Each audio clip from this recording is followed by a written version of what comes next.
Vítajte pri mojej recesii na Nevinných 15 z vydavateľstva Artis Omnis. No, na obálke je Sara Sautková a ona nie je žiadny anielik, aj keď tak možno vypadá. Takže sa nenechajte zmiasť. Prinášam vám túto recenziu z industriálnej fabriky na sny, alebo na nočné mori. No hádajte. Takže čo čakať? Tieto poviedky majú skôr k hororu ako k sci-fi alebo k fantázii. Drsné poviedky. A ani veľa fantastických prvkov tam nenájdete. Nechápem, čo sa Marekovi Mitašovi odohráva v tej jeho hlave, ale keď to píše to dobre. Nepovedal by som, že je tých 15 poviedok až tak úplne nevinných. Podľa mňa sú práve naopak vinné v plnom rozsahu. No, občas som bol aj pri čítaní normálne dojatý, kde mám tie kvapky do očí. A Marek, ak budeš mať náhodou dceru, prosím ťa, túto knihu jej neukazuj. Radšej, lebo by to nemuselo skončiť dobre. Mitaš mier. Ak jej sa chceš pochváliť, tak aspoň si vytrhni zo pár poviedok stade, lebo fakt to už niektoré sú... No ale keď som tú knihu dočítal, pomyslel som si, čo je to za zvrátenosť? Som ja vôbec zdravý? No kašel mám, tak asi nie. Marek Mitaš má svoj osobitný, aj osobitý štýl, čo je na texte veľmi dobre poznateľné, pretože s podobným sa u nás veľmi nestretnete.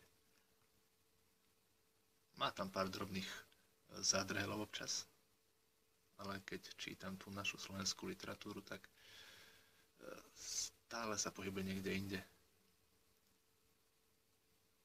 Odkrýva nám zákutia doposiaľ nepoznané zákutia ľudskej zvrátenej duše.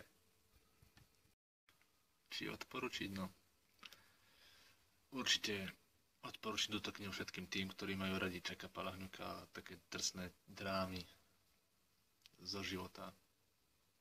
Ale tí, čo majú radi fantázia, milúčké príbehy, tak tí asi moc nadšení nebudú. Och áno, život je kurva.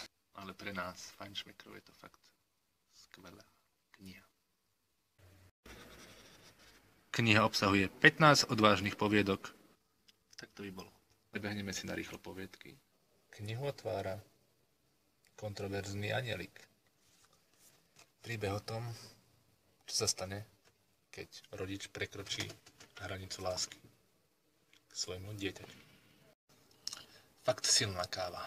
Určite ste už počuli o prípadoch, keď chalan obrábal matku aj dceru. Viete, ako to myslím? No tak presne o tom je druhá poviedka v knihe s názvom Ahoj mami. Ďalšou v poradí je poviedka Ukradnutý dotyk. Je o starom pánovi, ktorý má svoju opatrovateľku a svoje spomienky a veľmi rád sa k ním vracia a veľmi živo. Láska má srdce z kameňa. Je obyčajná. Proste je to len taký mastory, čo s láskou veľa spoločného nemá. O tom, že sa dajú sklbiť sexuálne chuťky a konské dosti, hovorí Zubadlo.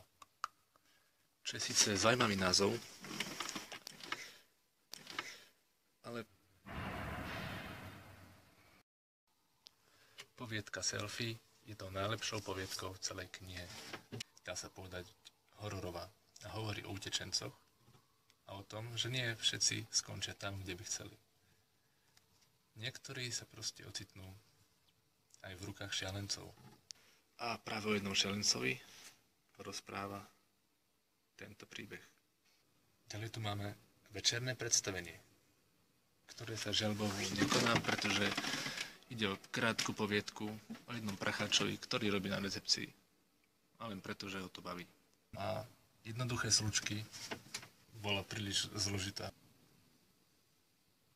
V podstate je to nejak tak? Či? Nenápadný Ignác a Zlatokopka a ich príbeh s názvom Medové týždne. Predstavte si, že vykašlievate muchy a inú háveď a v ušiach počujete neustály bzukot, cvrlikanie a ste úplne z toho psychicky v péčku. No tak o tom rozpráva poviedka Kvapky proti kašlu, ktorá je fakt veľmi, veľmi umne napísaná a určite si ju zapamätáte. Nevlastní otcovia a ich nevlastné céry a vlastné túžby. Tie sú vykreslené v poviedke Trojský kôň. Veľmi dobre napísané a samozrejme veľmi dobre zvrátené.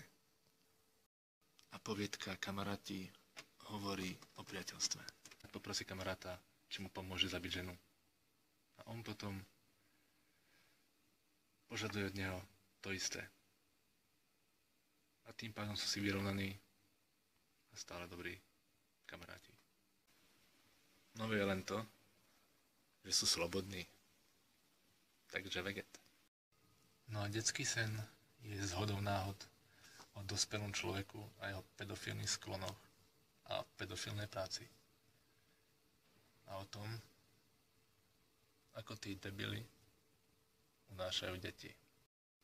Opäť je to úchylná, perverzná, ale super napísaná poviedka. No a taká je aj ďalšia. Volá sa All-Inclusive. O chlapíkovi, ktorý dokladá tovar niekde v obchode.